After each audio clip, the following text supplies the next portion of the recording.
next, let's dive into Jimmy's mini rant.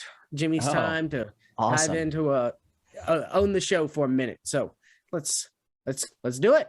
Break it down. Okay. So I'm going to get into the new Vikings Valhalla show.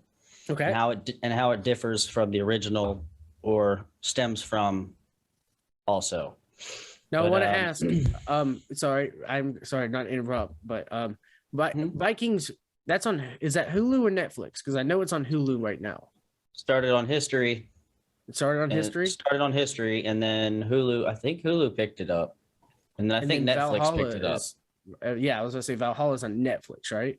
Well, I think Vikings is too, isn't it? Oh, is it? That's what I'm asking, just the way the listeners I don't know because I watched the rest of it on cinema. It's just easier, you know. So yeah. I don't want to misspeak. I feel like they got it though. Like I know Vikings is on. I feel like they got it like the last 2 or 3 seasons. Netflix did because right off rip, bam, they started Vikings Valhalla. All right. So let's. I don't know. Go ahead. Sorry, I just curious. But yeah, it takes place about 100 years after the story of the first Vikings show takes place, because the first Viking show is based off of Ragnar and Rollo, and they're not based in fact. They're kind of like the legends of Ragnar and Rollo. Nobody actually knows if they were like real Vikings or not. This is more of the story about a real Viking named Leif Erikson. Okay. Who wasn't really a Viking at all, sort of, because he was from Greenland, who I guess they're not, they're not looked at like Vikings by other Vikings. But it's interesting the direction it's going. I don't particularly like the some of the stuff. Like right now, in Vikings, a big part of Ragnar's story was that he found Christianity. Vikings, I don't think have they're very sexually fluid. Like they'll fuck a dude, and it's not like, oh, he's fucking a dude. Like it's just you're fucking a hole. He fell in love with a Christian priest, and then like found God and became a Christian. But like I guess now 100 years later, they're mixed together, and like there's Vikings that are Christians, and then Vikings that worship the old gods, and they're having like feuds within the Viking community. Oh, even shit. As they're trying to like fuck up England, they're having a feud in between each other, and it's just like like a civil war. Yeah, I was like, I want to see a show about Vikings. Why can't we just take a pillow and smother all the Christians in their sleep? Oh my god! for the show's purposes, they're Vikings. It's what they would do anyways. I mean, the first episode, the dude stabbed his brother or his dad or his brother. They get down like that. They don't give a fuck. Damn. But yeah, but it's much different because Ragnar was a man's Viking, and like he was what you would probably call a berserker. But I don't think they were called that at that time.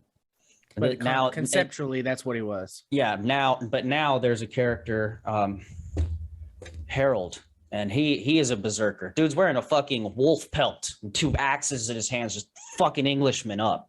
And he's just screaming the entire time. So I think like more along the lines they got to be like calling themselves like Valkyries and berserkers and shit like that. And I think back then it was more like shield maiden and just warrior. Sure. But Leif Erikson comes along and he's like a peaceful dude. He doesn't want to kill anybody. He'd rather just everybody get along, go along. And like but he's raised by Eric the Red, who was a badass berserker. He used to fuck people up. I think he got exiled from Kattegat, which is the capital of I think it was the capital of Norway at the time, and got exiled to Greenland and basically started his faction of Viking people who just fucking ate polar bear and shit. Well, he resents his dad, doesn't want to be anything like him, comes to the rest of the Viking places to get revenge for somebody that raped his sister, who was also a Christian, which is another good reason to smother the bitches in their sleep. And then they do get revenge, and then he gets they're like, we're gonna throw you in jail, and he's like, no, he can help us. He doesn't have to go to jail, so he gets his ass saved. So now now he's like slowly gaining like popularity and faith from other Vikings, and you can see the tide kind of shift towards like people wanting to follow this new dude who just walked right in and told everybody stop fighting or I'll beat your ass. That's now question. No, the first Vikings, wasn't that supposed to be like the closest to nonfiction, but a fiction story, but still Like try to make it historically accurate as possible. Yeah, they they brought the legend to life. Okay. Like the story of the adventures, like the adventures that Ragnar and both Rollo had were brought to life in the adaptation Vikings. Huh. But it's more like it's kind of like if you were to make a show about Hercules. Sure.